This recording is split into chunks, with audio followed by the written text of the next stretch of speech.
Welcome to Creating a Legacy, a Football Manager 2020 series with West Ham United. This might bring back a few memories for those of you that have been subscribed to this channel for over 2 years, because on FM17 I managed West Ham in a series also called Creating a Legacy.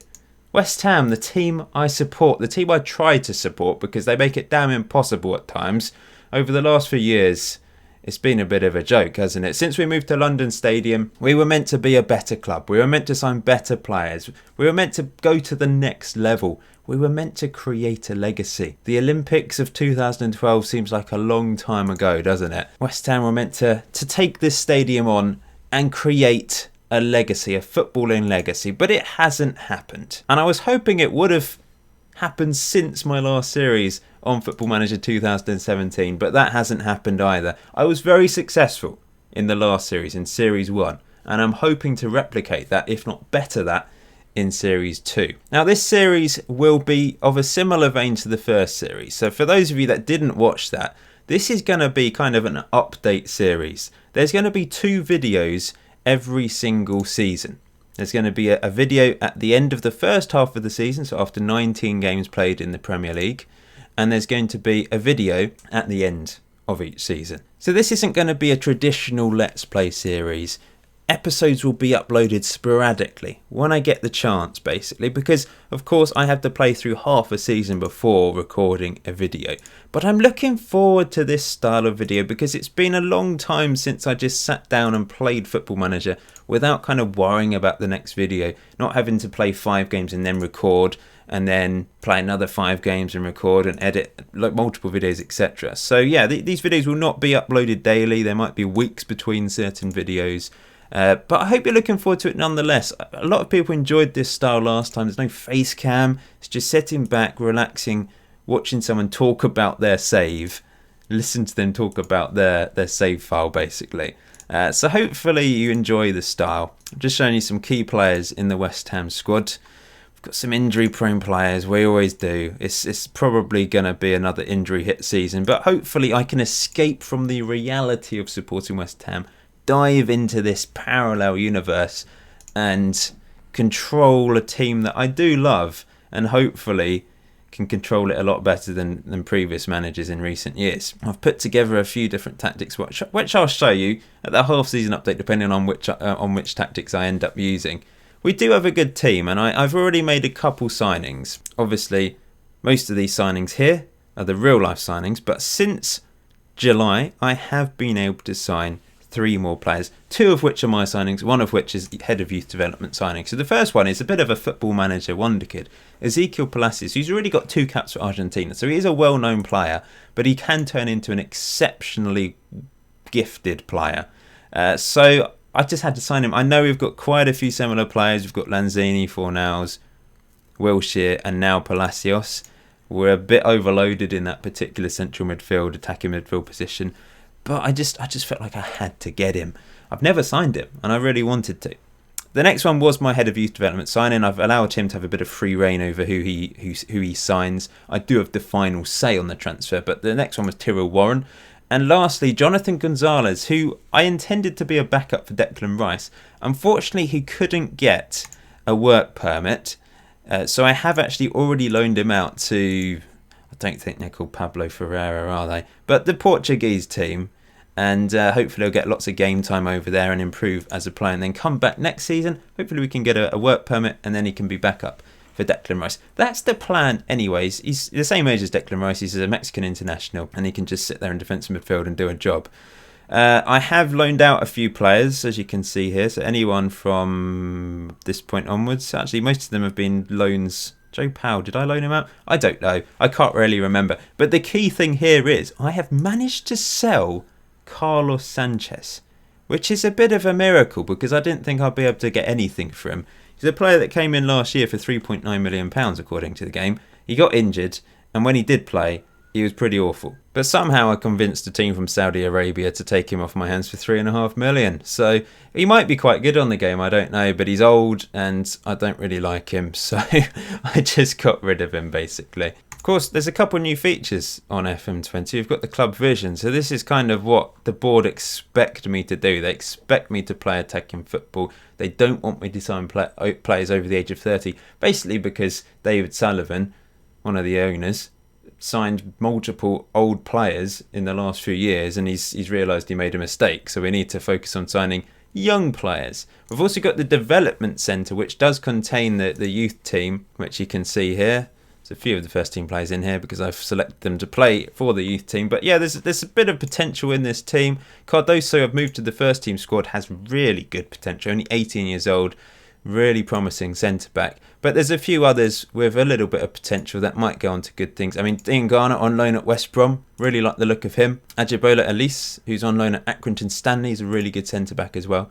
And then in the under-18s, we've got Diallo, Amadou Diallo, 16 years old, has really good potential according to my coaches. So looking forward to hoping to bring him through and get into the first team eventually. Don't know how many seasons I'm going to play on this save.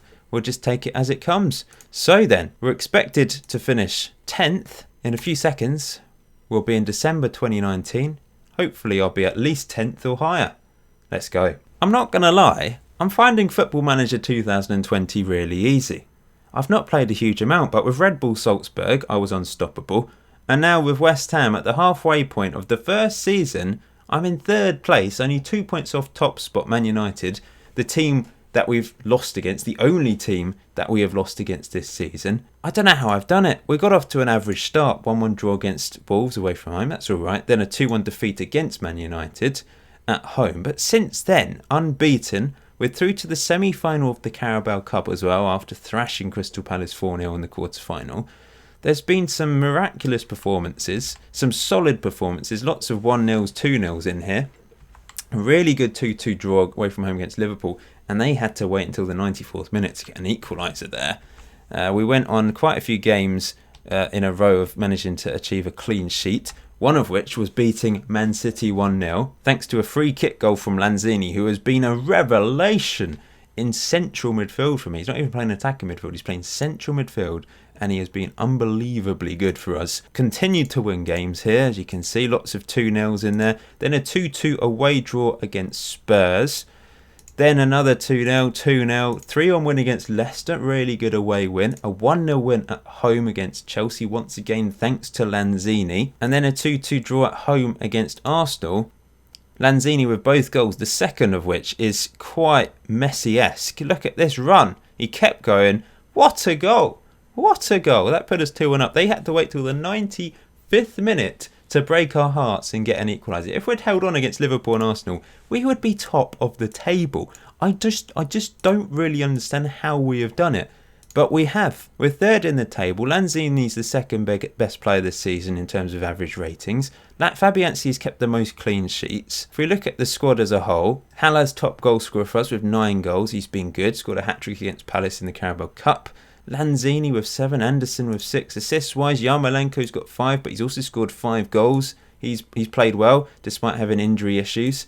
Average rating-wise, Lanzini is far and away our best player, and he's just unbelievable in central midfield for us. Fredericks and Masuaku have played down the wings well at wing-back position. Issa Diop has been solid at the back with young Cardoso, who I've put my trust in, playing alongside him as the left-sided central defender. That's worked really well. Fabianski, no surprise, he's played well in goal. And we've had injury problems. Declan Rice is just about to come back from injury, but he's been out for 2 months. So he's missed a big chunk of the season. We've had to play Mark Noble in defensive midfield, and he's come in and been solid.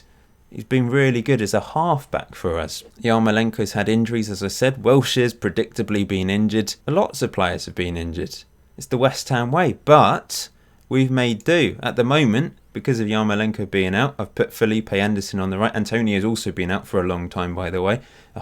Young Nathan Holland's come into the team. He scored his first ever goal for the club. Done all right. And this is the tactic I've primarily played. You're probably wondering, how have I done this? Well, it's quite a simple gegenpress tactic. I've not altered a huge amount. It's just a sort of standard positive gegenpress tactic. I'm not entirely sure what I've changed, but I may have made a few tweaks here and there.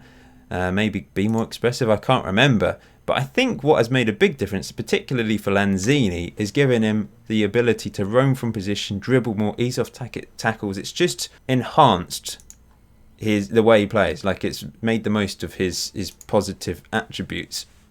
So that's really worked well. The other central midfielder, I have alternated quite a bit. So I'm not entirely sure what the best role for this midfielder is. So that's something I'm still working on. If we look at the wingers as well, I've moved. Anderson's primarily played on the left, and enabling him to roam from position has also benefited his game. On the right, it's mainly been Yarmolenko when he's been available. Shoot more often. He's got the ability to score goals, particularly long-range goals as well. So that has helped him. He's scored a few bangers. So yeah, it's just worked really well.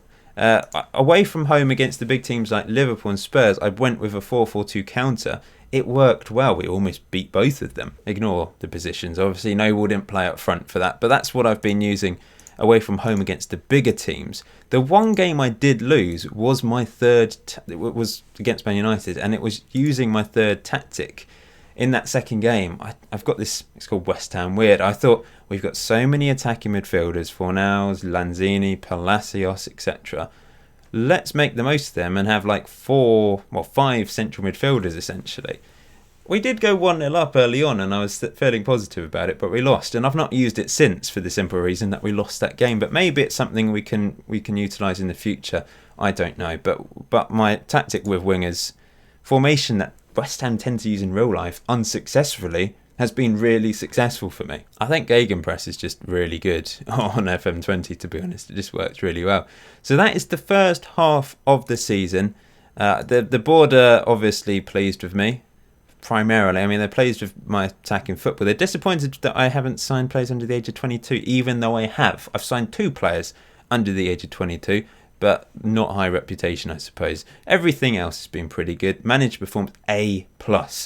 I'm not expected to do this. I don't really have much money to play around with in January, but I don't think I need to. I think we should be able to push on. I mean, we might drop off. We might come down with the Christmas decorations, but hopefully we can push on.